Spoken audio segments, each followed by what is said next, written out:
Vivre avec. Témoignages et décryptage, un podcast réalisé par le groupe Ma Santé.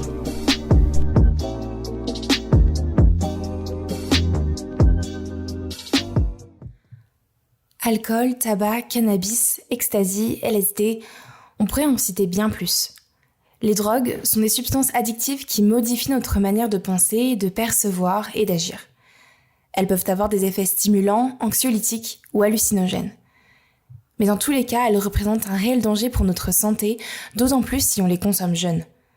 En effet, certaines zones du cerveau n'arrivent qu'à maturité vers l'âge de 25 ans.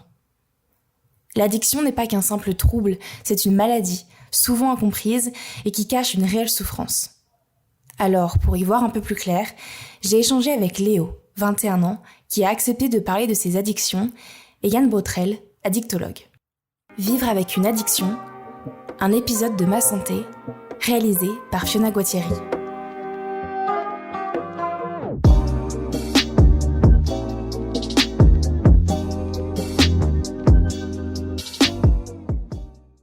Bonjour Léo. Bonjour. Merci beaucoup d'avoir accepté de témoigner et d'être présent pour cet épisode de Vivre avec une addiction. Tu es ici du coup pour parler notamment d'addiction au cannabis, à l'alcool et au tabac.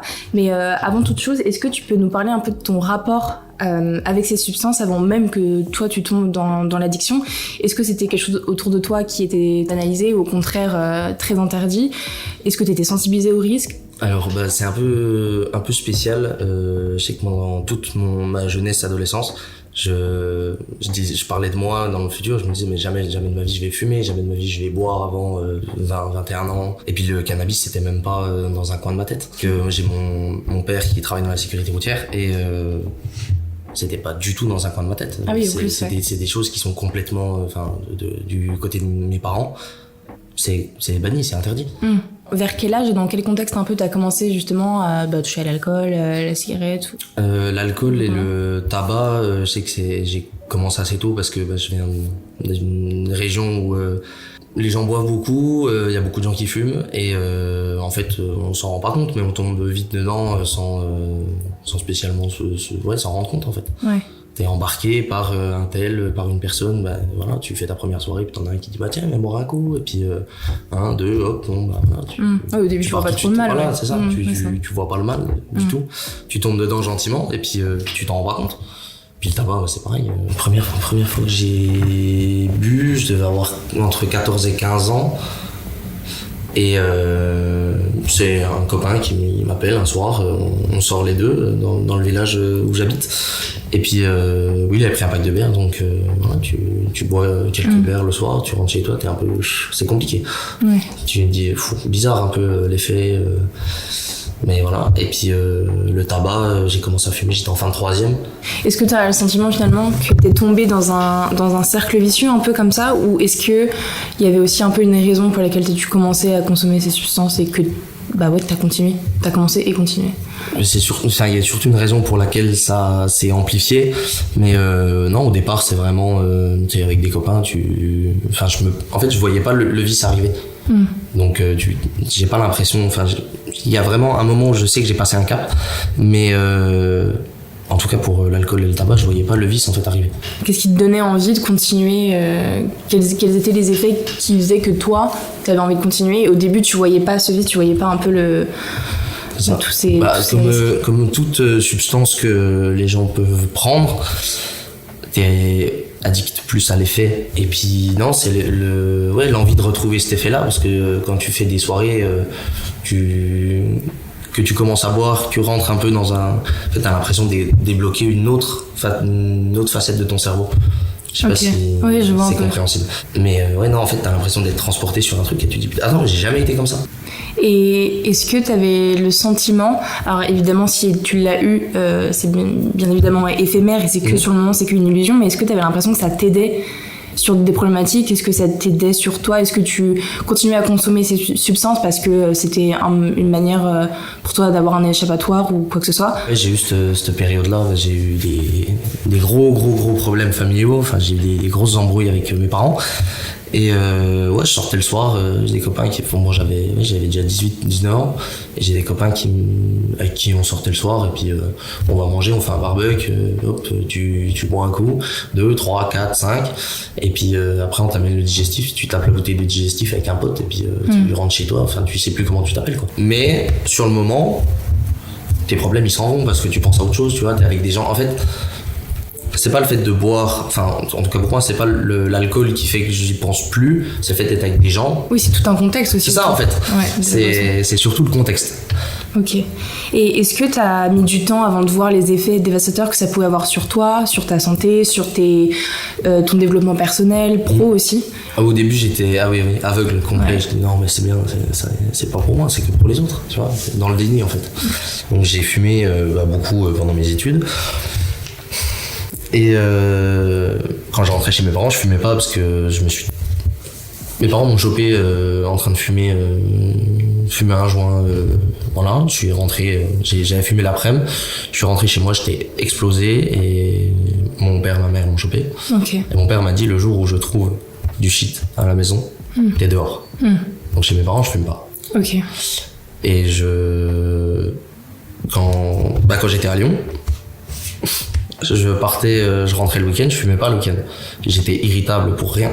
Rien. C'est ça ma question. Est-ce que du coup tu ressentais quand même les là, pour le cannabis, tu ressens l'effet de manque. C'est cet effet-là vraiment qui te manque, même en journée, parce que ça m'est arrivé des fois, je me réveillais le matin, un café, un joint. Et est-ce que justement, il y a un moment où tu as eu un déclic? Est-ce qu'il y a un moment particulier auquel tu pourrais penser, où tu t'es dit, ok, là il faut que je remonte la pente parce que tu as été vraiment face aux conséquences? Depuis le début de l'année 2023, alors je sais pas spécialement pourquoi, il n'y a pas spécialement de raison. Okay. Je me suis rendu compte que d'un moment ça va, tu fais des soirées, il y a des trucs tu t'en souviens pas, ou même dans ta journée il y a des trucs tu t'en souviens pas, la mémoire à court terme tu l'as plus, tu te dis mais attends, je vis pour oublier tous les moments que je passe. Il y a un truc qui va pas, il y a un truc qui va pas. Donc là, c'est toi qui vas me dire le terme à utiliser, mais du coup, t'es pas dans une phase de sevrage, t'es dans une phase où en fait, t'essaies justement de diminuer au fur et à mesure pour que ce soit peut-être plus efficace à long terme, justement. Alors j'ai fait une phase de sevrage d'1 mois. Ok. Donc il y a un mois à peu près. J'ai fait une phase de sevrage complète où tu touches rien pendant 1 mois. J'ai dit, je vais arrêter de fumer, je vais rien toucher pendant 1 mois. Les premières semaines, c'est surtout au niveau du sommeil, parce qu'en fait, quand tu fumes le soir, t'es plus fatigué, donc tu vas te coucher et tu te dis putain, j'ai bien dormi. Mais non, t'as pas besoin du shit pour t'endormir. Non. Et en fait, cette phase de sevrage-là, le soir, la nuit, tu te réveilles, t'as des sueurs froides, tu trembles, t'es coincé dans ton lit, t'as les yeux grands ouverts, t'arrives pas à dormir. Et c'est là que tu te rends compte que ok, faut arrêter. Mais est-ce que justement cette décision de faire un sevrage total pendant 1 mois, c'était la tienne ou t'as été... Ah oui. Ah oui, c'est totalement personnel. C'est ça la difficulté en plus, c'est que du coup t'as pas été encadré par un professionnel ou quoi? Non, rien du tout. C'est une décision 100% personnelle. Ok. Puis c'est surtout qu'avec j'ai le permis, je conduis et tout, donc c'était jamais serein quand tu prends le volant. Donc non, c'était 100% personnel, pas spécialement accompagné, parce que je vais pas dire que j'ai pas confiance en le corps médical, dans le sens où eux savent ce qu'ils font. Mais pour des choses comme ça qui sont strictement personnelles, et en fait c'est des raisons personnelles aussi pourquoi je suis rentré dedans. Ok. Tu vois, c'est des problèmes, des conflits familiaux avec mon frère, avec mes parents, ou même ça peut être une peine de cœur, tu vois. Et vu que c'est strictement personnel, je me suis mis là-dedans tout seul, je m'en sortirai tout seul. Là j'ai bien compris, t'es pas dans une phase où t'as forcément envie de parler de ces problèmes-là ou d'être accompagné par un professionnel de santé pour le moment. Mais est-ce que du coup tu penses aussi, cette raison ce serait parce qu'il y aurait d'autres problèmes de base qui devraient être traités, d'autres problématiques dans ta vie personnelle? C'est ça. Et du coup qui ont peut-être amené à ce stade d'addiction, et du coup qu'il faudrait traiter ce qui s'est passé avant, et ça t'es peut-être pas prêt à en parler Alors en fait je suis pas prêt de parler, je suis pas prêt à parler de mes gros soucis perso. On m'a conseillé plusieurs fois d'aller voir des psys pour en parler, mais j'avais pas envie, parce que je suis capable de parler de genre de soucis à des gens en qui j'ai confiance. En fait, je pense qu'il y a beaucoup de personnes qui sont pas prêtes encore à parler de soucis perso à des personnes, comme tu dis, qui ne connaissent pas, même si ils sont spécialisés là-dedans. Et c'est ça aussi un peu qui est compliqué, c'est que c'est plus facile de parler à ses proches parce qu'on a confiance en eux, mais parfois, ces proches-là, ils peuvent pas t'apporter les clés, ils peuvent pas t'aider parce que c'est un stade où, en fait, eux ne peuvent malheureusement pas faire grand-chose à part te soutenir. Et du coup, c'est aussi sûrement pour ça qu'ils te proposent d'aller voir quelqu'un pour en parler. Donc, c'est vrai que t'es un peu toujours entre ces... T'es un peu toujours entre deux, alors... Il y a du bon, il y a du moins bon sur les conseils des gens, mais d'aller voir un psy, oui, c'est forcément un bon conseil. Après, c'est... Faut être prêt, tant que j'y vais, ouais, c'est ça, surtout. C'est que mentalement, je suis pas prêt à y aller, et je suis pas prêt à déblatérer tout ce genre de soucis. Je sais pas si ça pourra peut-être venir plus tard, mais il faut que ça vienne de toi, parce que sinon ça pourra pas être efficace. Mais justement, est-ce que tu es entouré, t'as parlé de problèmes familiaux, mais est-ce que peut-être il y a d'autres membres de ta famille ou d'autres personnes autour de toi, des amis, peu importe, juste des proches qui sont là, qui t'entourent, qui peuvent... Ah oui, bien sûr. C'est des soucis qui sont passés, mais en fait... je m'entends, enfin, maintenant j'estime que je m'entends quand même bien avec mes parents. Avec mon frère, on a une relation qui est très très fusionnelle. Je le dis souvent, mon frère c'est mon meilleur pote.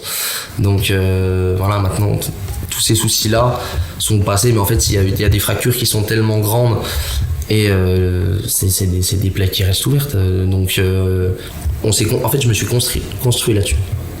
C'est ça qui est compliqué. C'est qu'en fait, oublier tout ça, c'est déconstruire aussi toute une partie de ce que je suis maintenant. Et c'est, je pense, surtout ça le problème.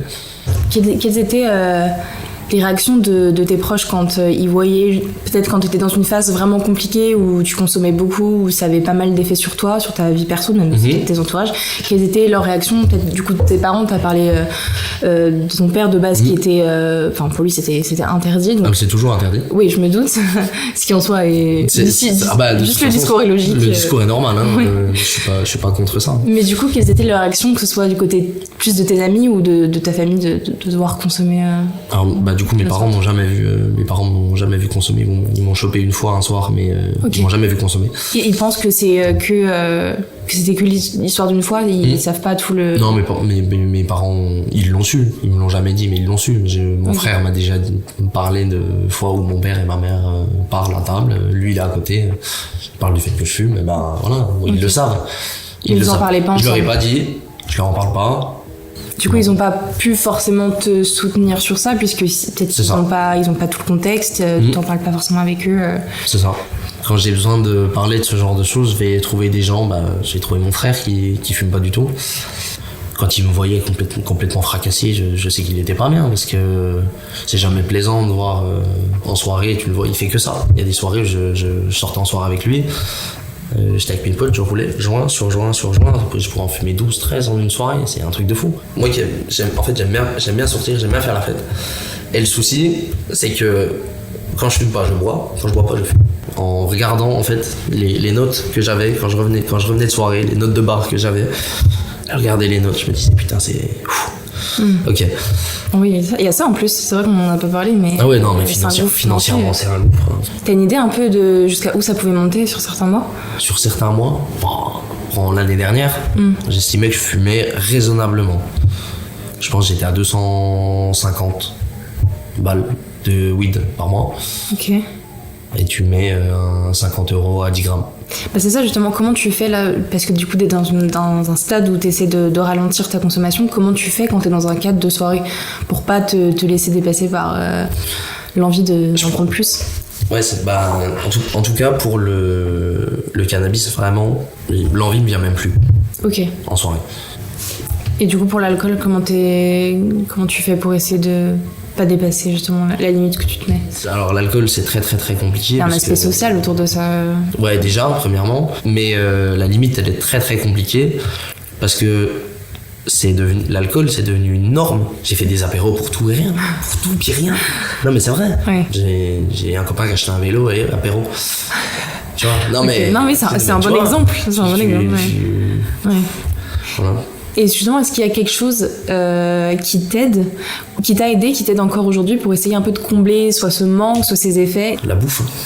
La nourriture. En vrai, putain, ouais. Et puis, quand je m'occupe Enfin, je m'occupe les mains pour m'occuper l'esprit. Je vais faire des travaux manuels demain, je vais m'occuper toute la journée. Voilà. Tant que je suis occupé au niveau des mains, l'esprit il est ailleurs, c'est bien. Ok. À partir du moment où j'ai rien à faire, là c'est compliqué. Et est-ce qu'il y a un conseil ou quelque chose que tu aurais aimé savoir quand tu étais dans cette période, dans une période assez compliquée où tu consommais beaucoup? Est-ce qu'il y a quelque chose, toi avec le recul, alors évidemment tu as encore un peu de chemin à faire, mais tu as plus de recul de ce que tu me dis. Bien sûr. Donc est-ce qu'il y a quelque chose que tu aurais aimé savoir qui t'aurait peut-être aidé? J'ai un copain à moi qui a eu un grave accident de bagnole, qui a fait 3 jours de coma, qui est passé en réa et tout à l'hôpital. Et c'est là que j'ai pris conscience de stop. Et en fait, je pense que si j'avais eu moi un accident de bagnole, parce que ça m'est arrivé de conduire sous alcool. Si moi j'avais eu un accident de bagnole ou alors ou un retrait de permis, premièrement avec mon père ça aurait été compliqué, mais le déclic il aurait été évident. C'est ça aussi le truc, c'est qu'en plus quand ça arrive à nos proches, on n'a pas la même vision que si c'est sur nous, on voit les choses avec plus de recul, je pense, et c'est ça. C'est choquant quoi. Ouais, puis c'est surtout que donc lui il fait un accident sur la route sur laquelle moi je pars au boulot le matin. Je pars le matin, je vois une voiture qui est complètement explosée dans un mur. Je tourne la tête, je dis oh putain, je crois que c'est la voiture d'un. Ah, tu t'as reconnu la voiture? Ouais, bon, en fait, du coup, je viens d'un endroit où tu dois tout faire en bagnole. Okay. Donc, si tu veux, je connais les voitures de mes potes. Ok. Donc, faut prendre conscience de ça.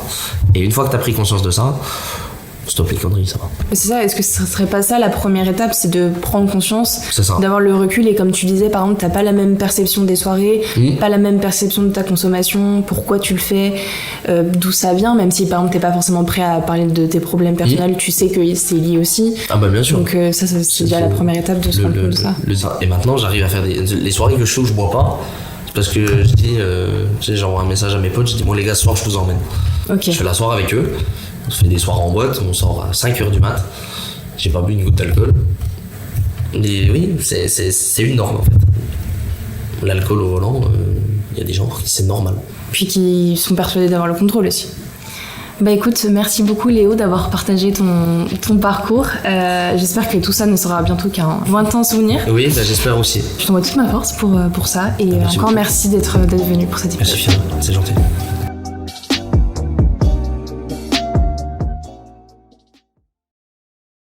Bonjour Yann Botrel. Bonjour.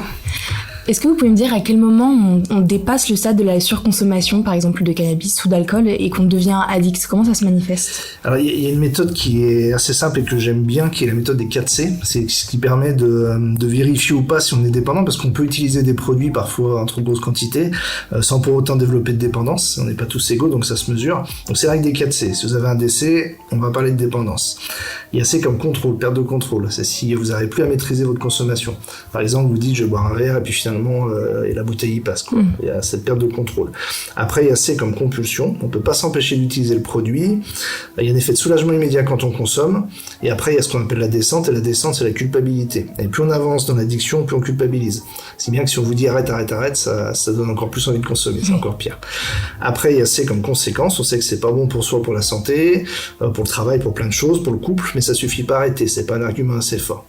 Et le dernier C, c'est très important, c'est le craving. Le craving, c'est le besoin impérieux d'avoir le produit. C'est quand vous êtes un peu en mode robot et que vous cherchez à avoir votre dose, quand vous organisez pour pas manquer. D'une manière générale, on va dire qu'il peut y avoir dépendance à partir du moment où on passe d'une consommation envie à une consommation besoin, et qu'on en prend pour pas être mal finalement, alors qu'au début on en prenait pour être bien.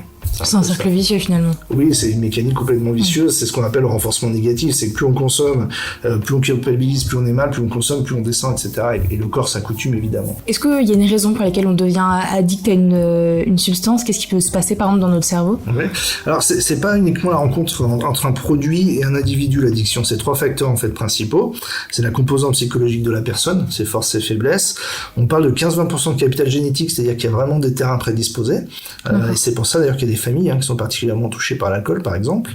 Après il y a l'environnement. Donc il y a des métiers prédisposés. Par exemple, j'ai pas mal de restaurateurs qui viennent consulter parce qu'ils ont de l'alcool tout le tour du ventre. Si on a l'habitude de consommer du cannabis avec des amis, évidemment l'entourage est important. Et puis après il y a le produit en lui-même. Et si jamais je faisais essayer plein de drogues à plein de personnes, on n'accrocherait pas tous la même parce qu'ils ont tous un bénéfice secondaire en fait. Dis-moi ce que tu consommes, je te dirai comment tu fonctionnes. Il y a 3 grandes classes. Il y a des produits qui vont être anxiolytiques, qui vont être plutôt somnifères. Il y a des produits qui vont plutôt être boostants, comme la cocaïne. Il y a des produits qui vont être hallucinogènes. Donc chaque personne qui accroche vient chercher un bénéfice secondaire en fait. Et c'est ce qu'il faut traiter pour le remplacer par quelque chose qui va vous faire du bien et pas un produit. Est-ce que ça vient un peu combler quelque chose? Est-ce que ces personnes, quand elles le consomment, essaient de combler une souffrance? Toujours, il y a toujours quelque chose derrière. Alors, il y a toujours une grande souffrance parce que l'addiction, on se pose toujours la question, est-ce qu'il y a souffrance et c'est pour ça que la personne consomme, ou est-ce que la souffrance est là parce que la personne consomme? Bon, c'est un peu le serpent qui se mord la queue, mais tout est imbriqué. Mais oui, on vient toujours chercher quelque chose. C'est soit pour calmer quelque chose qui est trop douloureux, soit pour combler du vide, soit on est trop anxieux, soit parce que on déconnecte jamais, ce qui est le cas des hauts potentiels par exemple. Mais en tout cas, il y a un trait commun de toutes les personnes qui consomment, c'est la difficulté à gérer les émotions. Et les bonnes ou les mauvaises, et c'est une façon de mettre le couvercle ou de contourner l'obstacle finalement. J'ai fait des petites recherches où c'est l'Institut national de recherche et de sécurité qui a dit qu'il y avait environ 60% des collégiens qui avaient déjà bu de l'alcool et 3,6% de la population qui consommait du cannabis au moins 10 fois par mois. D'après vous, pourquoi les jeunes ils sont aussi concernés par cette addiction et cette consommation? Les chiffres, ceux-là sont de 2016, ça a un petit peu évolué. Il y a eu une enquête un peu plus récente qui montre que quand même les consommations d'alcool et de cannabis sont un peu diminuées, notamment chez les collégiens. Pour autant, ce qu'on observe, c'est que la France reste un pays qui est très concerné. Le cannabis, autant la cigarette est devenue quelque chose de sale, qui a une très mauvaise image chez les jeunes, autant le cannabis a ce côté récréatif. Sauf qu'évidemment, sur les 5% qui vont tomber dans la dépendance, là, ça va plus du tout être récréatif, on commence à rentrer dans la dépendance. L'alcool, ce qu'on constate plutôt, c'est de la consommation en binge. C'est les jeunes, c'est-à-dire c'est des jeunes qui évidemment consomment pas tous les jours, mais par contre, quand ils vont consommer, ils vont y aller un peu fort, quasiment jusqu'au coma éthylique, ils vont boire très rapidement, souvent des alcools forts ou des bières très fortes. Donc en fait, c'est une recherche d'ivresse surtout.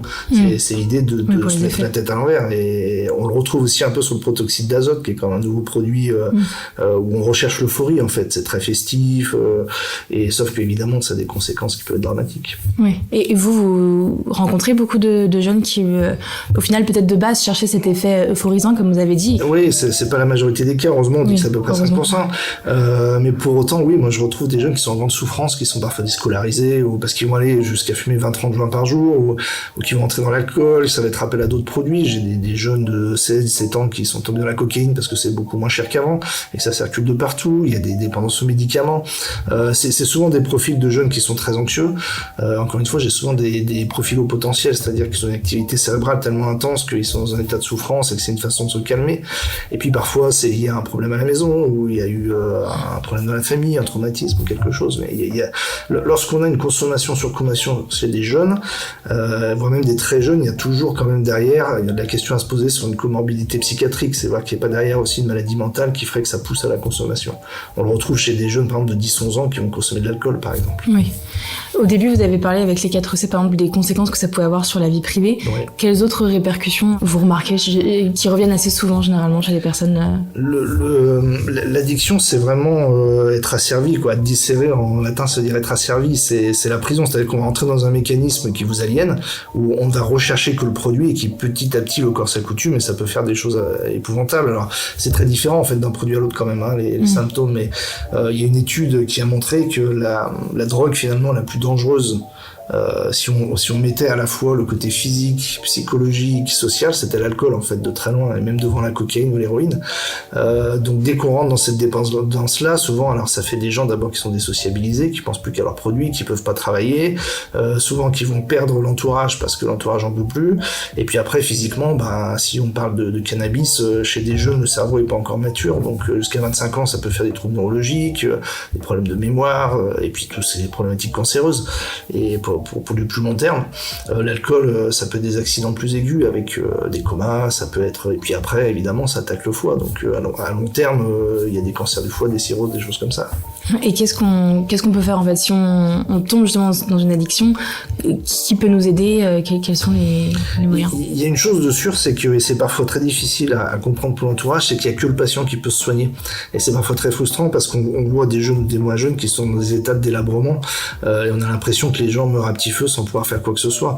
Le principal, c'est de jamais culpabiliser la personne, pas être dans l'opposition, pas essayer de forcer parce que sinon la personne se braque et c'est fichu.